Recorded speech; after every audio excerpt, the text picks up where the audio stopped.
हरियाणा की पूर्व शिक्षा मंत्री तथा कांग्रेस की सीनियर विधायक गीता बुक्कल जी हमारे साथ मौजूद है। मैडम, आज बजट पेश हुआ है, बजट को किस रूप में लेती हैं आप? देखिए, जो प्रदेश के मुख्यमंत्री हैं मनोहर लाल खट्टर जी, वो एज ए फाइनेंस मिनिस्टर उन्होंने बहुत लंबा सा बोलने का प्रयास किया, 1 पेज से लेकर 63 पेज तक। और हमने भी एक एक लाइन सुनने का प्रयास किया कि शायद इसमें कुछ अच्छा निकल आए, इसमें कुछ एक्स्ट्रा निकल आए, इसमें प्रदेश के लिए कुछ वेलफेयर एक्टिविटीज़ के लिए कुछ निकल आए। बड़ा ही निराशाजनक और डायरेक्शनलेस बजट ये था। विशेष तौर से किसानों को लेकर बड़ी हमें चिंता हो रही थी। हमारा अन्नदाता कई दिनों से बॉर्डर्स पर अपनी मांगों को लेकर बैठा हुआ है। एक केवल किसान मित्र के नाम से उसमें समझ में आया कि किसान मित्र और नए नए पोर्टल्स किसान के लिए, जो कि हमारी एग्रीकल्चर बेस्ड इकोनॉमी है, हरियाणा अर्थव्यवस्था की रीढ़ की हड्डी है हमारा किसान और किसानी। हमें उम्मीद था कि उनके लिए कुछ ना कुछ अच्छा लेकर आएंगे। निराशा हाथ लगी। शिक्षा को लेकर बड़ी बड़ी बातें की जा रही थी कि सरकार का शिक्षा और चिकित्सा, बार बार मैंने 1 साल भर से यही सुनती जा रही थी कि एजुकेशन हमारा प्रायोरिटी सेक्टर है। एजुकेशन क्या प्रायोरिटी सेक्टर है? आपने टेक्निकल एजुकेशन जोड़ा, आपने एक सिंगल नई यूनिवर्सिटी की घोषणा नहीं की। केजी टू पीजी आप कह रहे हैं। ऑलरेडी भगत फूल सिंह महिला विश्वविद्यालय में school, college, university, medical college, महिलाओं के लिए मेडिकल कॉलेज, सब कुछ चल रहा है। वहाँ का स्टाफ त्राही त्राही कर रहा है, बच्चों को वहाँ पर सुविधा मिल नहीं रही है। और आप कह रहे हैं कि एमडीयू यूनिवर्सिटी में और कुरुक्षेत्रा यूनिवर्सिटी में केजी टू पीजी की क्लासेस हम लगाएंगे। वो यूनिवर्सिटीज़ हैं, उनसे ऑलरेडी हमारे कॉलेजेस एफिलेट करते हैं। बजट रखा है 40 करोड़। 40 करोड़ में तो किसी इंस्टीट्यूट की 4 दीवारी भी नहीं बनेगी। तो आप क्या बहकाने का काम कर रहे हैं? और एक उनको मिसगाइड किया गया, या वो समझना नहीं चाहते, या उनकी इतनी ही समझ है। आरोही मॉडल स्कूल जो 36 एजुकेशनली बैकवर्ड ब्लॉक जो होते हैं भारत सरकार के, हमने हरियाणा में 36 आरोही मॉडल स्कूल्स बनाने का काम किया था। एक भी स्कूल 6.5 साल में सरकार ने बनाने का काम नहीं किया। कस्तूरबा गांधी स्कूल जो है वो भी विशेष तौर से लड़कियों के लिए हमारे प्रदेश में जो बने, उसके बाद एक भी स्कूल इन्होंने बनाने का काम नहीं किया। उसमें लिखा है बजट में कि इनको हम मॉडल संस्कृति के रूप में विकसित करेंगे। वो तो पहले ही मॉडल संस्कृति से बेटर स्कूल हैं। और आप मॉडल संस्कृति के स्कूल आप कह रहे हैं 136 आपने खोल दिए। मैं पूछना चाहती हूँ, एग्जिस्टिंग 10+2 स्कूल जो कि हिंदी मीडियम के माध्यम से चल रहे थे, केवल मात्र आपने उनको इंग्लिश मीडियम करके सीबीएसई से एफिलिएट करके अपने पत्थर लगाने का काम किया है। जो बच्चा स्कूल हिंदी में शुरू से पढ़ रहा है, वो 10+2 या 10th कैसे इंग्लिश मीडियम में करेगा? अभी तक स्टाफ की उसमें भर्ती नहीं हुई है। 4000 प्लेवे स्कूल खोलने की बात पिछली साल से कह रहे हैं कि 3 साल से लेकर 6 साल तक के बच्चों के लिए हम लोग जो है प्लेवे स्कूल खोलेंगे। केवल मात्र बजट में जो जिक्र किया गया है 1135 आंगनवाड़ी केंद्र जो कि स्कूलों में चल रहे हैं, केवल मात्र इन्होंने उनको आइडेंटिफाई किया है। उसके लिए कोई नियुक्ति नहीं हुई, कोई बजट में नहीं, केवल संख्या दी गई है। मेडिकल कॉलेज, स्कूल एजुकेशन की तरफ जहाँ तक शिक्षा का अधिकार कानून आया, बड़े अच्छे से हमें कोशिश थी कि सरकार शिक्षा के अधिकार कानून को, जो कि बच्चों का अधिकार है, हमारा फंडामेंटल राइट है और सरकार की जिम्मेवारी है, उस पर कहीं ना कहीं कुछ प्रयास करेंगे। शिक्षा के अधिकार कानून को दूर रखते हुए न्यू एजुकेशन पॉलिसी की बात कर रहे हैं कि 2030 तक हम इसको लागू करने का काम करेंगे। उसके बारे में बताएं तो सही, आपने किया क्या है, आप कर क्या रहे हैं?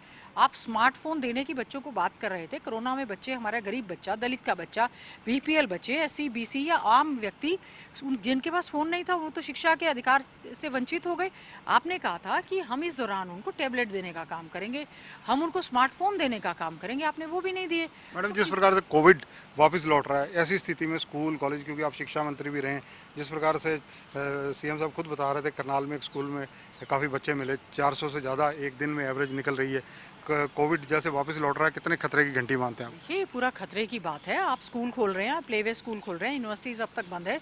कुंजपुरा के स्कूल में एक ही बारी में 54 और उसके बाद लगातार बच्चों की संख्या जो है राई स्पोर्ट्स स्कूल में आया, इस तरह से बढ़ती जा रही है कि कोरोना के मामले बढ़ते जा रहे हैं। हमें इसको गंभीरता से लेना चाहिए। हरियाणा सरकार को सबसे ज़्यादा ध्यान इस समय स्वास्थ्य सेवाओं में देने का काम करना चाहिए। जहाँ भारतीय जनता पार्टी के मैनिफेस्टो में था कि हर जिले को एक मेडिकल कॉलेज मिलेगा, 6.5 साल हो गए। जो एग्जिस्टिंग मेडिकल कॉलेज थे, जैसे कल्पना चावला मेडिकल कॉलेज की मैं बात करूं, उसको मेडिकल यूनिवर्सिटी में कन्वर्ट करने का काम सरकार ने किया था और उसका नाम बदल दिया। कोई बात नहीं, आपने नाम बदल दिया, दीनदयाल उपाध्याय, हमारी एक बेटी का नाम को बदलकर आपने दीनदयाल उपाध्याय जी के नाम से कर दिया। कोई बात नहीं, आपने कर दिया था, लेकिन आज तक भी वो यूनिवर्सिटी बनी नहीं है। श्री कृष्ण आयुर्वेदा यूनिवर्सिटी कॉलेज से कन्वर्ट करके आप यूनिवर्सिटी बना रहे थे, वाइस चांसलर के लिए भी एक कमरा नहीं बना है, 4 दीवारी तक नहीं बनी है। चौधरी बंसीलाल जी के नाम से भिवानी में मेडिकल कॉलेज की हमारे टाइम में शुरुआत हो गई थी, उसका नाम बदलकर आपने डॉक्टर मंगल सैन जी के नाम से कर दिया। मेडिकल कॉलेज वहाँ भी नहीं, हमारे जिलों में मेडिकल कॉलेज की हम इंतजार कर रहे हैं। जब आपने कहा, हर बार कह रहे हैं आप मेडिकल कॉलेज भेजेंगे, और आज बजट में आपने देखा होगा उन्होंने कहा कि 100 बेड वाले हॉस्पिटल्स को हम 200 बेड में कन्वर्ट करेंगे। आपने हेल्थ मिनिस्टर साहब के इस दौरान बयान सुने होंगे कि there is a shortage of doctor. Shortage of doctor तो 100% रहेगा जब तक आप मेडिकल कॉलेज खोलेंगे नहीं, मेडिकल की सीट्स बढ़ाएंगे नहीं, तो शॉर्टेज तो रहेगी। आप नए हॉस्पिटल खोल दें और मेडिकल डॉक्टर्स की आप भर्ती कर नहीं रहे हैं।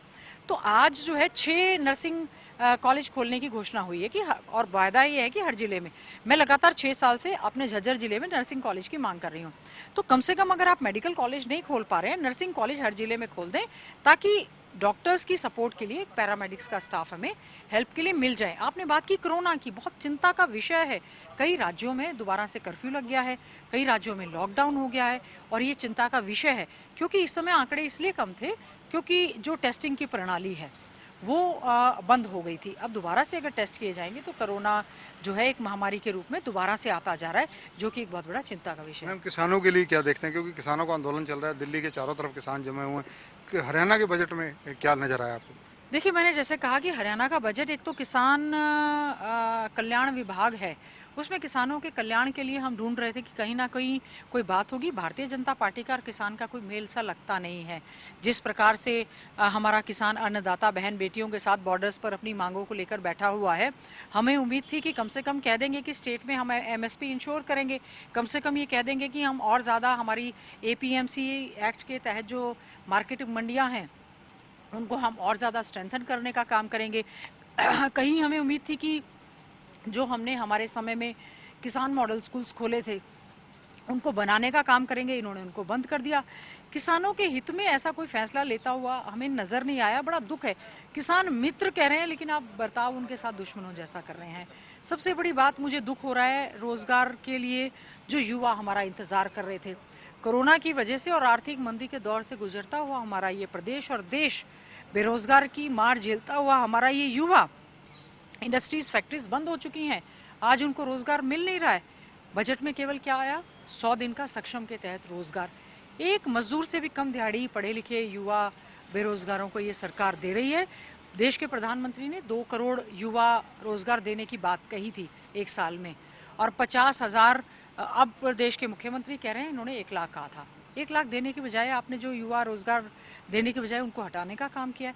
हमें उम्मीद थी कि आज बजट में माननीय मुख्यमंत्री जी प्रदेश के युवाओं, जो हमारा यंगिस्तान है, जो हमारा हिंदुस्तान है, हमारे हरियाणा है, उसके युवाओं के लिए कोई ना कोई बड़ा बेरोजगारी भत्ता की घोषणा करेंगे, युवाओं के लिए कोई पैकेज की घोषणा करेंगे। उसका कोई जिक्र नहीं था। हमारा हरियाणा प्रदेश जो है वेलफेयर स्टेट है, इसमें हम सोच रहे थे, ढूंढ रहे थे कि सोशल सेक्टर में मुख्यमंत्री जी क्या नई घोषणाएं करेंगे। सोशल सेक्टर में घोषणा करने की बजाय जो accidental Rajiv Gandhi accidental scheme थी, इन्होंने उसको पूरी तरह से समाप्त करने का काम किया है। लॉ एंड ऑर्डर की स्थिति जो बद से बदतर होती जा रही है, उसमें पुलिस डिपार्टमेंट का बजट को कम करने का काम किया है। तो मैं समझती हूँ बहुत ही निराशाजनक और नीरस बजट था। आज प्रदेश को महंगाई की मार झेल रही हमारी बहन बेटियां, रसोई गैस, पेट्रोल डीजल से जूझता हो हमारा युवा, व्यापारी वर्ग, जिससे कि महंगाई लगातार बढ़ती जा रही है। हमें उम्मीद थी वैट को कम करने की कोई घोषणा की जाएगी, लेकिन वो भी नहीं हुआ। मुख्यमंत्री जी ने एक राजा के रूप में अपने आप को पेश किया और ये कहा कि मैंने कोई टैक्स नहीं लगाया। टैक्स तो आपने जितने लगाने थे आपने पहले लगा दिया। तो राजा को, ये लोकतंत्र है, पहली बात तो लोकतंत्र है, लोगों में जनता महान होती है, government of the people, by the people, for the people है। तो बजट वाकई में ही आम जनमानस के लिए होना चाहिए था, जो कि हमें ज़्यादा सा प्रतीत नहीं हुआ। धन्यवाद गीता बुक्कल जी। तो ये हैं पूर्व मंत्री व सीनियर विधायक है कांग्रेस की गीता बुक्कल। इनका कहना है कि बजट आम जनता के लिए होना चाहिए था, इसमें आम जनता के लिए कोई राहत नज़र नहीं आ रही। भले ही सरकार इसको कर रहित बजट करार दे रही हो, लेकिन ये पहले से कर इतने लगाए हुए हैं, वैट इतने ज़्यादा हैं कि रसोई गैस, पेट्रोल डीजल सब उसको प्रभावित कर रहे हैं। कैमरामैन सुनील के साथ चंद्रशेखर धरनी, पंजाब केसरी टीवी, चंडीगढ़।